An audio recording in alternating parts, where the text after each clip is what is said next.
Bah salut tout le monde, bienvenue dans cette nouvelle vidéo. Bon, cette semaine comme prévu on coule la dalle. Bon, en réalité à l'heure où je vous parle c'est déjà coulé, on est une semaine après. Je vous ai pas filmé le quotidien de la semaine en vidéo puisque comme je vous l'ai dit, la vidéo sera composée en deux parties. Une partie un petit peu coulage du béton et une partie FAQ, foire à questions. Juste avant la foire à questions, une fois que j'ai fini de vous passer les images du béton, on fera un petit débrief sur l'agrandissement, sur l'avancée de l'air paillé. Et également, on répondra à quelques questions qui ont été posées sur Instagram pour la FAQ. Donc, on va faire comme ça. Et ensuite, on passera à la vraie FAQ, à un petit peu toutes les questions que vous m'avez posées. J'ai fait le compte. En 2 fois sur Instagram, il y a eu pratiquement 300 questions plus celles sur YouTube, donc je vais essayer de répondre bien sûr globalement, vous l'aurez compris. Il y a beaucoup de questions qui reviennent, je vais pas pouvoir répondre chacun d'entre vous, même si j'aimerais beaucoup, mais pour cela il me faudrait 1 ou 2 secrétaires. Voilà, allez, bonne vidéo, je vous passe sur le béton. J'ai réussi à faire quelques plans de la journée, pas mal d'embûches, je vous explique ça juste après.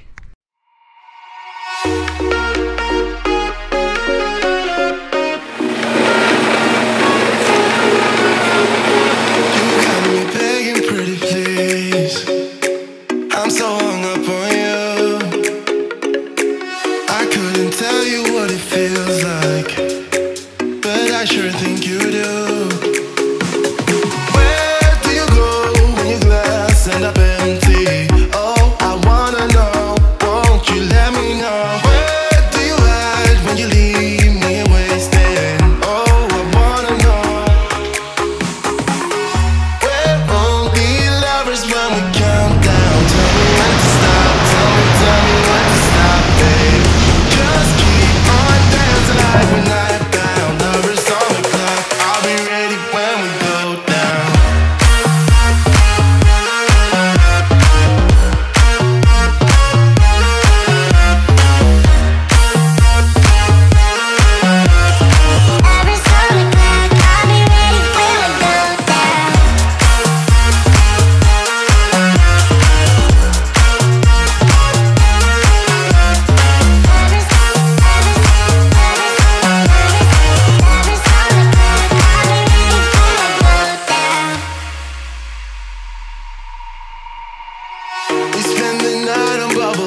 all these tears away.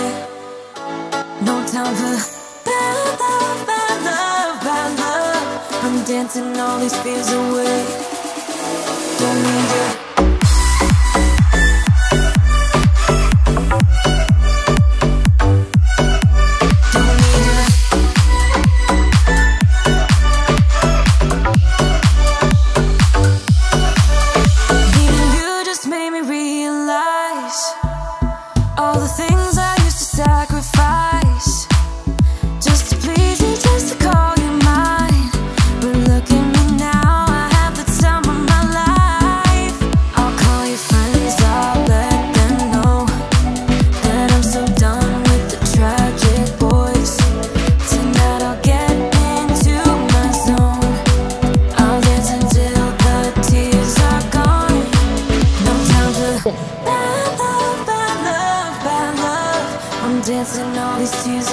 Nickel.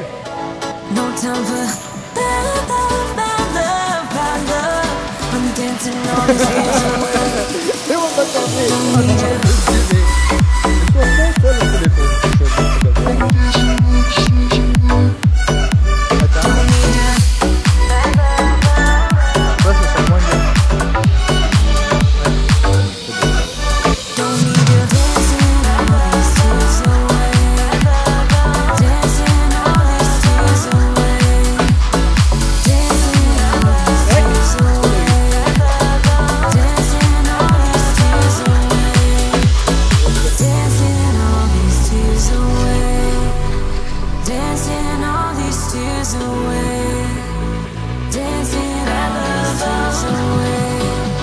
Pas loin de la perfection.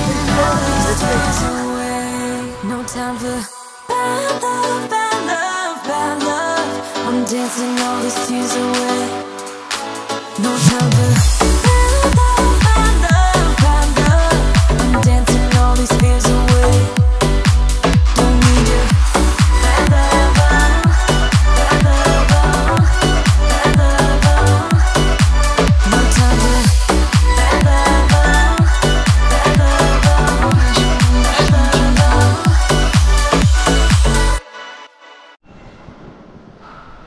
Bon et ben voilà, on est dans l'agrandissement, une fois terminé.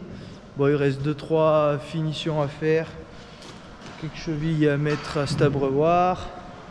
Il faut que je fabrique des barrières un peu spéciales. Il faut que je fabrique des barrières un petit peu spéciales qui seront accrochées du poteau vert à ce poteau, mais qui viendront 2,50 m, enfin 2 mètres à 1,50 m plus loin, histoire que ça fasse pas une trop grosse sortie pour que les vaches sortent de l'air paillé et qu'elles me sortent toute la paille. Donc ce poteau il servira juste à ça. Il est pas scellé, il est dans un fourreau, il pourra se démonter pour curer, comme ça on s'embête pas. Et après le plus gros qui reste à faire, ça sera de couper ces deux murs pour les mettre dehors, mais ça je vous ferai voir ça en temps voulu, ce qu'on va faire avec ces deux poteaux, avec ces deux murs pardon. Faut aussi qu'on mette les renforts de cornadis. Ce qu'il y a c'est des renforts à sceller, nous ça sera des renforts à cheviller vu que les murs étaient en préfa. Et ce que vous attendez de voir le plus je pense c'est notre fameux rainurage une fois séché. Donc vous avez vu un petit peu les prises de vue que j'avais fait vite fait au téléphone au moment où on l'a fait. Bon, pour resituer un petit peu le contexte, hop, je vais vous poser là, ça ira pas mal.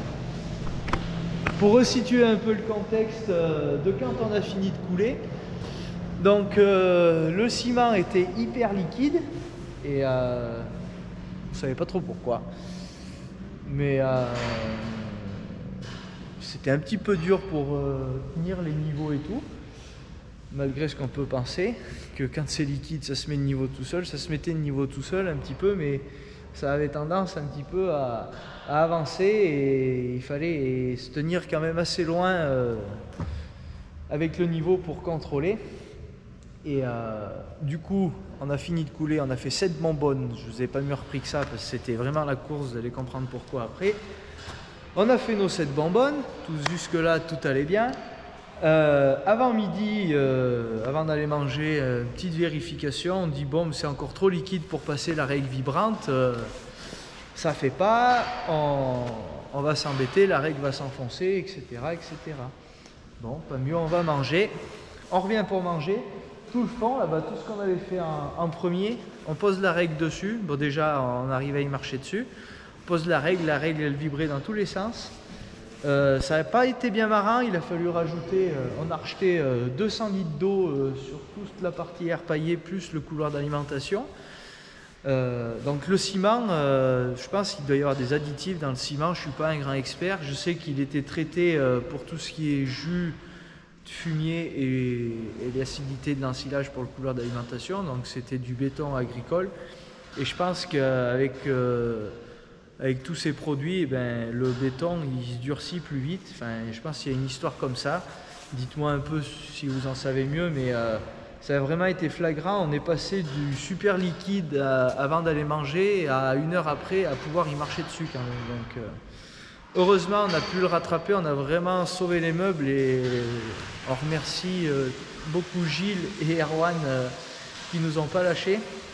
Donc, il y avait également un collègue, enfin quelqu'un de la famille qui était venu nous aider, qui est aussi agriculteur. J'étais allé lui aider à faire du béton chez lui. Donc c'est le petit gars trapu que vous voyez sur les vidéos avec la veste jaune. Donc merci à Flo aussi, à toi d'être venu nous aider et à Gilles et à Erwan bien sûr d'être resté jusqu'au bout pour finir le rainurage et tout. Donc le rainurage, eh ben, on est plutôt content du résultat. Regardez, je vais vous faire voir. Bon, c'est pas parfait partout. Je pense qu'on peut s'améliorer.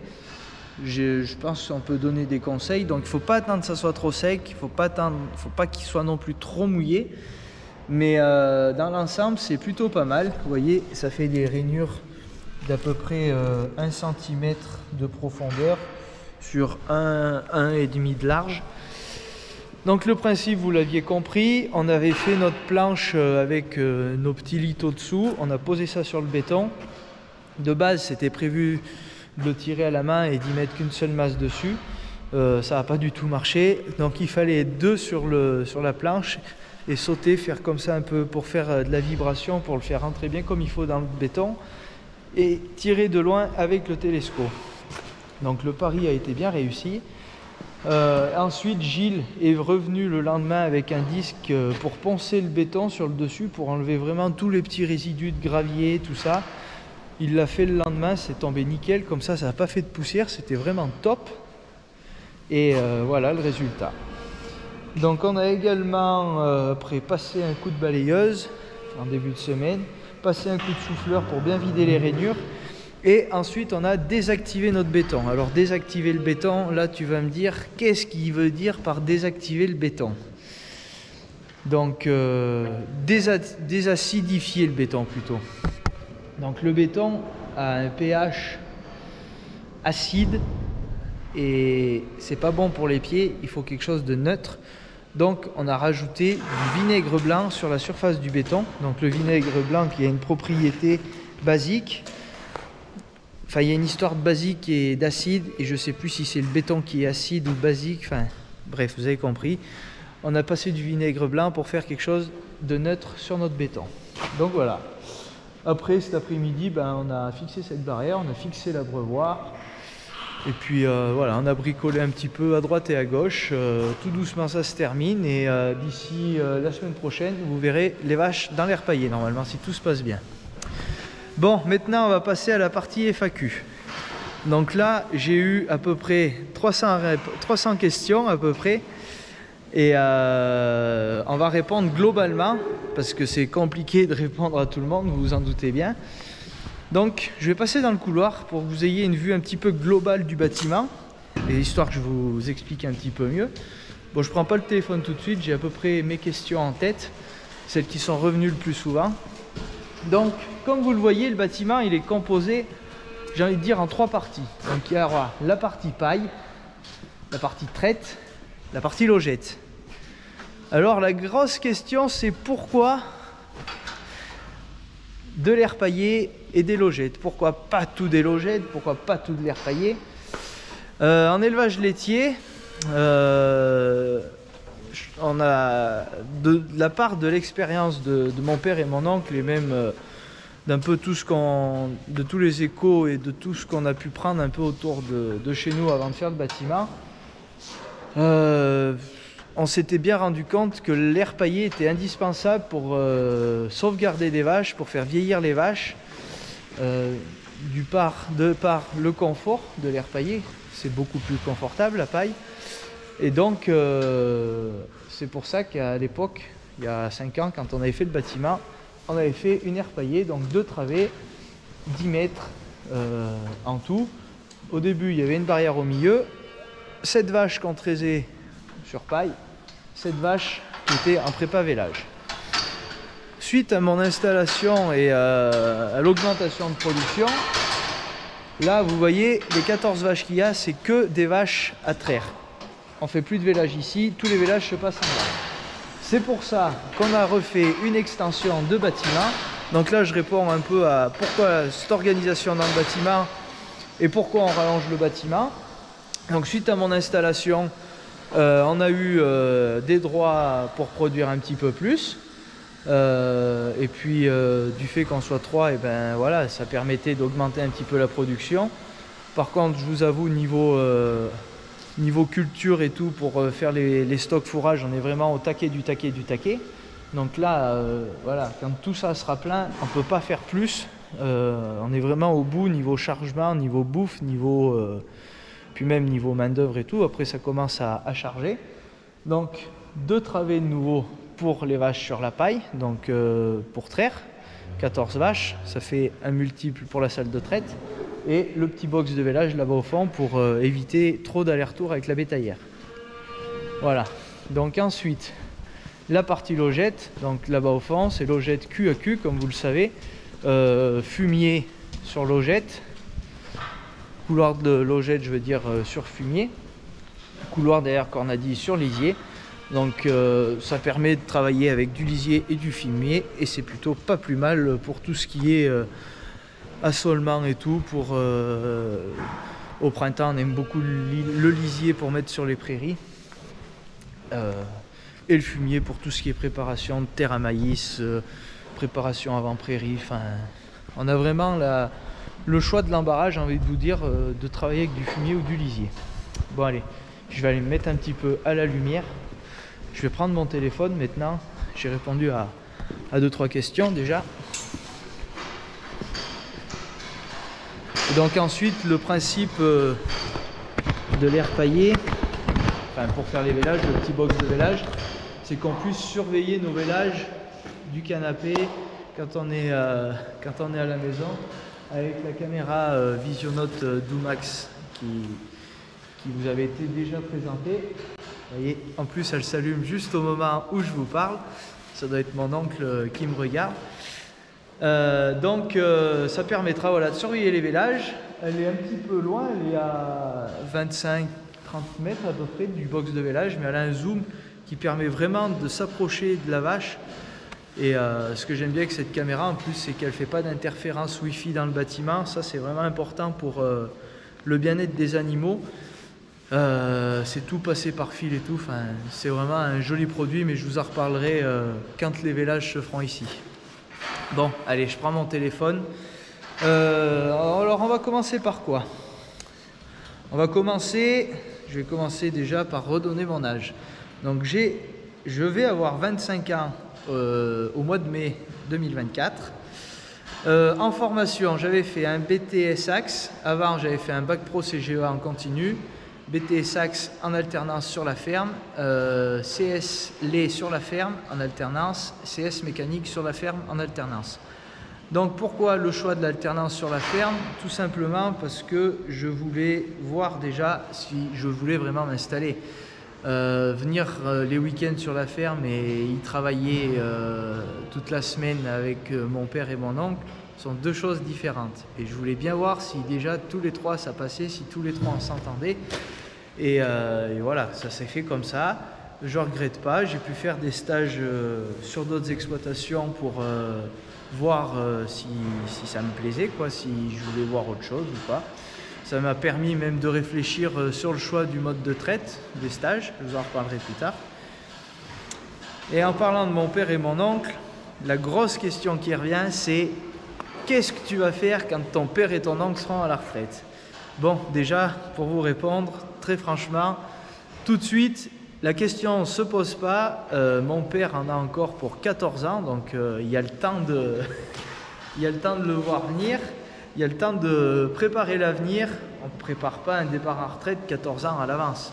On y réfléchit. Si l'occasion se porte qu'un jeune, des fois, passe sur la ferme, quelqu'un des alentours puisse rentrer sur l'exploitation, un jeune qui cherche une exploitation, voilà. Ça pourrait se réfléchir dans l'avenir de rentrer un associé de plus, j'ai envie de dire, mais bon, pas tout de suite, hein. Moi, je vous parle de dans une dizaine d'années, par exemple. Voilà, le but, ça serait de trouver un associé pour vous répondre plus clairement à la question, que je trouve 1 ou 2 associés sur la ferme. Voilà, c'est à peu près tout ce que j'ai à dire, mais pour le moment, mon père et mon oncle ne sont pas foutus. Ils ont encore voilà, plus de 10 ans à faire chacun. Et en plus, ça laisse le temps de finir de payer la première partie du bâtiment avant le départ à retraite. Donc il y a un petit peu de marge. Alors pourquoi agrandir le bâtiment? J'ai répondu. Alors oui, maintenant c'est surtout les prochains investissements sur la ferme. Là aussi, ça vous intrigue, mais j'en ai déjà parlé.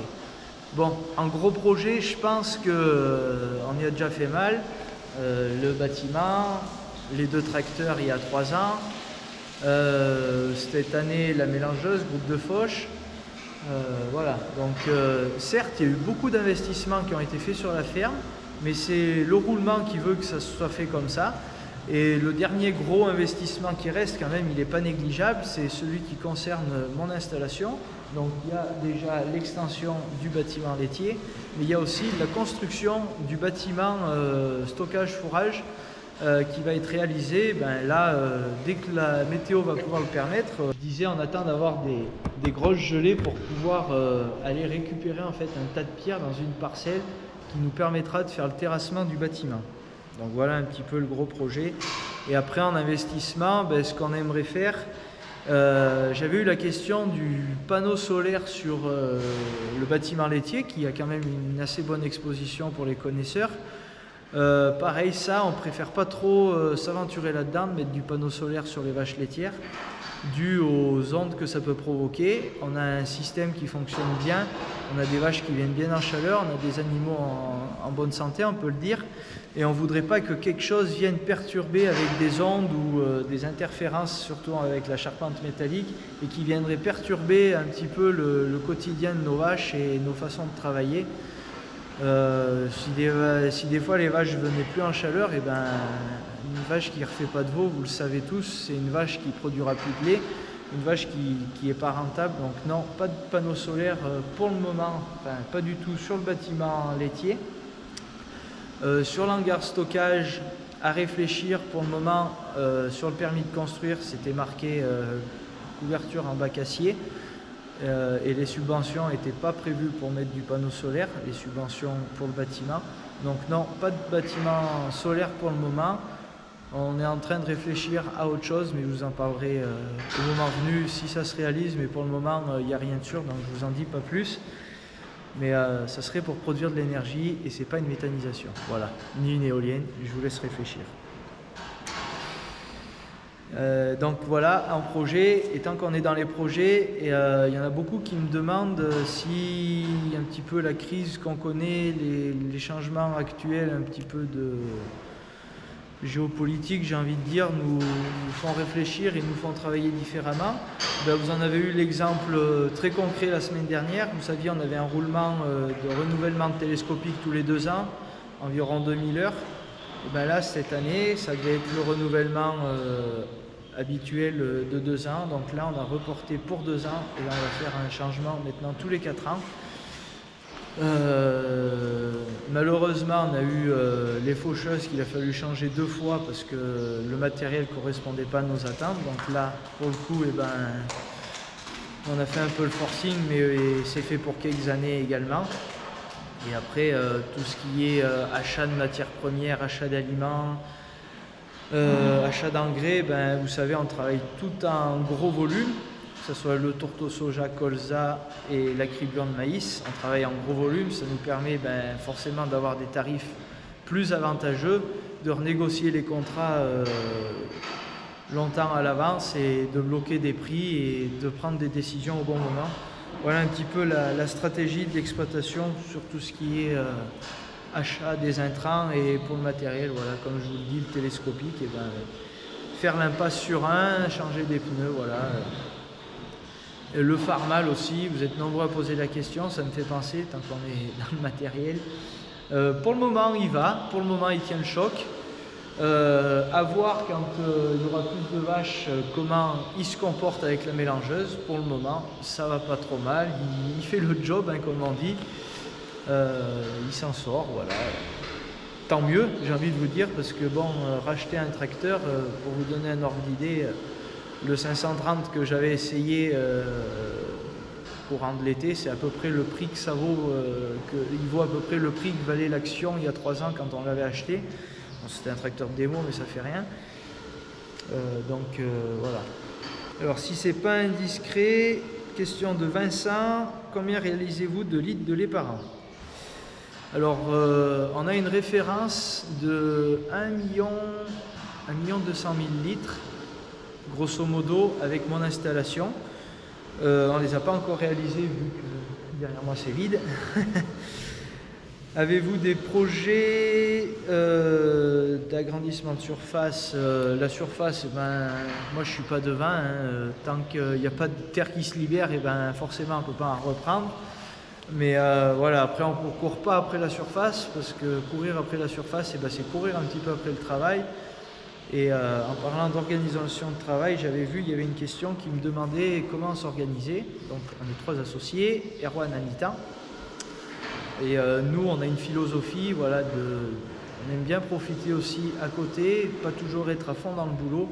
Donc on prend chacun 1 jour par semaine, c'est relativement correct, et on arrive à partir plusieurs fois, des week-ends, des semaines en vacances, chacun notre tour. Donc de ce côté-là, c'est motivant pour moi, jeune qui vient de m'installer, de pouvoir passer du temps à côté, de pouvoir faire ce qui m'anime et ce qui me plaît, donc en l'occurrence vous faire des vidéos, mais également j'ai pas mal de passions à côté, notamment le ski, le vélo électrique. Ouais, électrique parce que bon, on n'a pas le temps non plus d'aller s'entraîner et d'avoir une endurance phénoménale. J'aime beaucoup la marche et je suis en train de me convertir un petit peu en chasseur. J'ai le père de ma copine qui est très bon chasseur avec le frère de ma copine, et j'ai pu assister à 2-3 parties de chasse, et c'est presque envie de me donner de passer mon permis et voilà, de pouvoir aller chasser un petit peu sur la commune et aider nos braves chasseurs à réguler notre population de sangliers, j'ai envie de vous dire. Voilà, donc à voir si je passe mon permis, il faut avoir le temps, et c'est encore un autre budget en plus du vélo, de la marche et des vidéos. Donc attendez, je cherche un peu d'autres questions. Bon, il y a quand même pas mal de questions qui reviennent. Alors, celle-là aussi, elle revient beaucoup. As-tu projet d'installation de robots pour les années à venir? C'est un message de Frédéric. Donc le robot, j'ai déjà répondu pas mal de fois dans les commentaires et en vidéo, notamment sur une vidéo de Loïc, sur des vidéos à moi. Il y a des fois, ça se mélange un peu les pinceaux. Il y en a, ils sont pour le robot 100%, d'autres qui sont contre le robot. Je vais vous donner ma position. Pour le moment, on a une salle de traite à payer. Si des robots avaient été mis à la construction du bâtiment, donc avant mon installation, c'était une grosse annuité en plus, le robot. Ça ne permettait pas d'installer un jeune sur l'exploitation, en l'occurrence moi.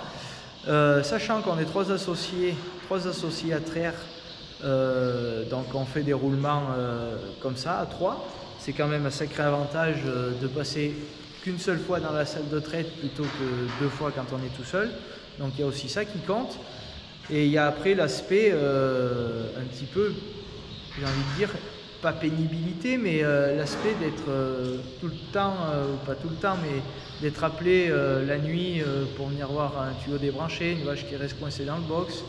Voilà, tout ce genre de choses. En plus, moi, j'habite pas sur place, j'habite à une dizaine de kilomètres. Alors déjà que j'ai le sommeil profond, alors si en plus il faut que je me lève pour aller voir les vaches la nuit dans le robot, non, franchement, c'est pas ce que je veux.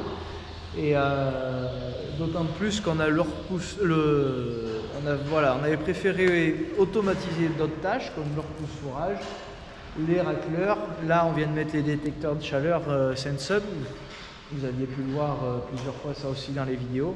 Et voilà, les robots, c'est pas d'actualité. À voir peut-être suite à un départ à retraite, comment l'exploitation va tourner, comment la production laitière aussi va évoluer, parce que bon, vous me demandez ce que va devenir l'exploitation dans 14 ans, mais moi j'ai envie de vous demander, est-ce que vous savez ce que va devenir la production laitière dans 14 ans? C'est difficile de se prononcer sur autant longtemps avec les tendances actuelles. Un jour, le consommateur il adore le lait, le lendemain il ne peut plus voir ça, quoi.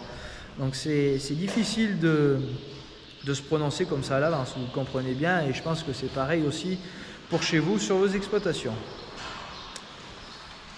Donc tu es de quelle ville en Auvergne? Oui, ça je ne l'ai jamais vraiment dit. Donc on est en zone de montagne, on est à Fix-Saint-Genès, au col de Fix-Saint-Genès, à 1100 mètres d'altitude. C'est à 25 km du Puy à peu près. Voilà.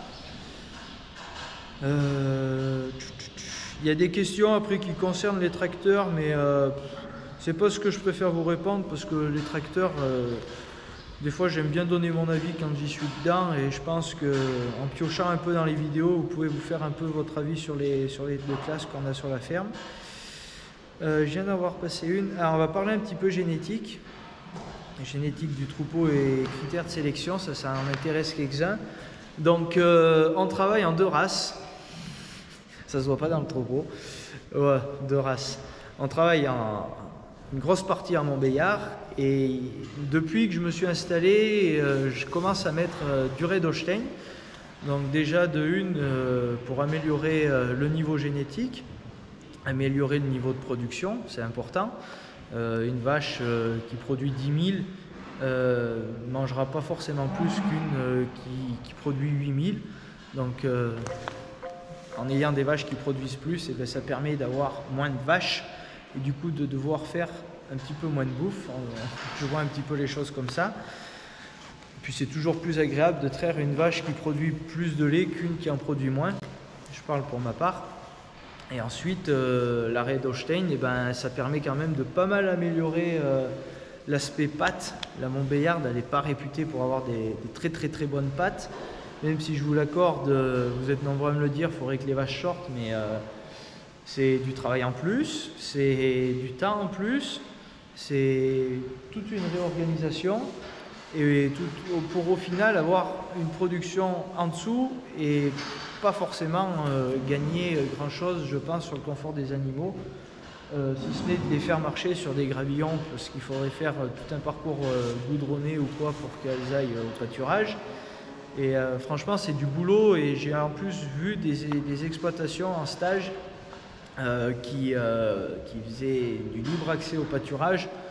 Et franchement, il n'y avait pas un tiers des vaches qui sortaient dehors. Donc moi, voilà, je ne suis pas contre le pâturage, je ne suis pas pour non plus. Voilà, nous, on est dans l'optique de rentabilité, et voilà, on a quand même fait en sorte que le bâtiment soit confortable pour les vaches. En été, il fait beaucoup moins chaud là-dedans que dehors en plein soleil, je peux vous l'assurer. Et ensuite, sur la Red-Holstein, ce qu'on aime bien, voilà, c'est les pattes. Et maintenant, ce qu'on a mis en place, c'est le gène sans corne. Donc, on essaye au maximum de tirer là-dessus. Donc, c'est du bien-être animal en plus pour les veaux à partir de l'âge où on fait les cornages. Et bien voilà, on a juste un vaccin à faire et pas des cornages à faire. Donc, c'est du confort de travail supplémentaire. Et pour la petite histoire et pour mon petit plaisir, j'essaye de croiser plusieurs fois mes croisés Red-Holstein pour avoir une dizaine de pures dans le troupeau. Voilà, je trouve ça sympa, c'est des belles vaches. et pourquoi pas essayer d'en sortir sur des concours, même si ça prend du temps, c'est quelque chose qui me passionne et voilà aussi que c'est toujours plaisant d'avoir des beaux animaux. Ensuite, sur le taux de renouvellement, et ben, là c'est encore difficile un petit peu à se fixer vu qu'on est en agrandissement de troupeau. Je ne peux pas vous dire exactement combien il y a de vaches de réforme, combien il y a de vaches de génisses qui attendent derrière, parce qu'on a quand même un gros stock de génisses pour finir de remplir le bâtiment et faire notre roulement pour avoir un maximum de vélages répartis sur toute l'année et pour pouvoir produire le maximum, quoi. Si on a des périodes creuses où on n'a pas beaucoup de vélage, tout de suite on a la production de lait qui baisse, surtout dans le tank. C'est comme ça que c'est notre indicateur, hein, comme on dit en élevage laitier. L'indicateur le meilleur, c'est le remplissage du tank. Donc essayez de vraiment avoir 130, 125, 130 vaches à la traite et toujours d'avoir derrière une dizaine de vélages par mois. Donc ça fait quand même un gros ensemble niveau troupeau. Sachant qu'on fait du tarissement de mois, donc voilà, c'est quand même une organisation à mettre en place, mais ça va venir et je vais essayer de vous en parler un petit peu plus régulièrement de tout ça. Après, nos critères de sélection sur la Montbéliarde, eh ben, c'est tout ce qui est fonctionnel, hein, forcément, c'est les pattes, la mamelle, la production, donc le lait, et maintenant on regarde aussi énormément le tempérament. Le tempérament, c'est vraiment important pour avoir des animaux dociles, agréables à travailler, pas travailler avec des lions qui sautent par les barrières. Bon, c'est pas le cas, mais on a toujours quelques-unes qui sont un petit peu récalcitrantes les premières traites quand elles sont génisses. Et voilà, donc toujours essayer d'améliorer ça et sélectionner aussi les taureaux par rapport à ça. Donc voilà, j'espère qu'à travers un peu cette vidéo FAQ où je vais rentrer un peu plus dans le détail, vous comprendrez un peu le fonctionnement, un peu plus le fonctionnement et notre vision de faire les choses. Et que c'est pas juste, et c'est pas du tout, même pour s'amuser à faire des vidéos, qu'on achète des tracteurs et des groupes de fauches. Voilà, pour situer un petit peu, parce qu'il y en a, vous avez plus l'impression que c'est ça, et je pense que vous écoutez pas tous les vidéos bien comme il faut. Vous regardez les images et vous zappez, et c'est un petit peu dommage, parce que, bon, certes, j'essaye de faire des jolies images, mais moi j'aime bien que les gens aussi ils écoutent les explications qui vont derrière. Voilà. Donc, là, tout de suite, on est à la veille du réveillon de fin d'année. Donc, déjà, moi, je vous souhaite à tous une très bonne année, la santé pour l'année prochaine, de la réussite dans vos projets. Les jeunes qui s'installent, courage à vous. Les jeunes qui veulent s'installer, allez-y. Regardez, franchement, même en élevage laitier, comme je vous l'ai dit tout à l'heure, avec une bonne organisation, une bonne entente, et ben, on arrive à avoir des jours de repos. Certes, je fais des grosses journées quand même, il ne faut pas le cacher, mais le fait d'avoir un jour par semaine de coupure, plus le dimanche après-midi, le samedi après-midi, et de pouvoir prendre un peu les jours qu'on veut, c'est quand même un sacré confort de travail, et je sais que ce n'est pas tout le monde qui a cette chance. Bon, ben voilà, sur ces dernières paroles, moi j'ai envie de vous dire à l'année prochaine. Allez, salut!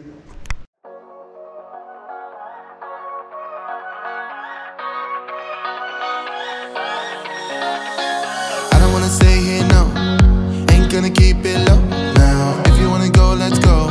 Let's wrap it up and hit the road. I just got an awesome vibe, striking the winner post now. Liberty's on my mind. We've taken off, we've left the ground. You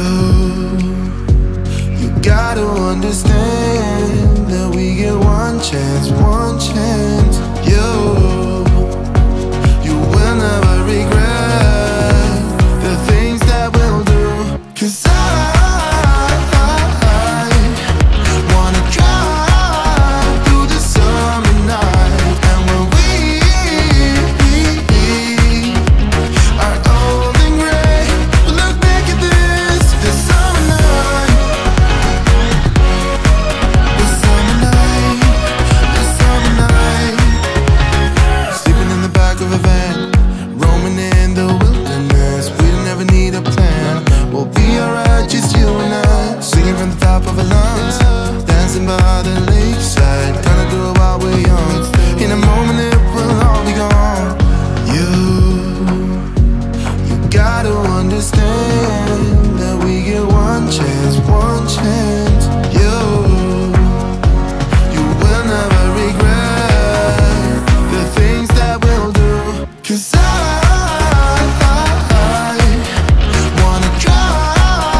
we were not right.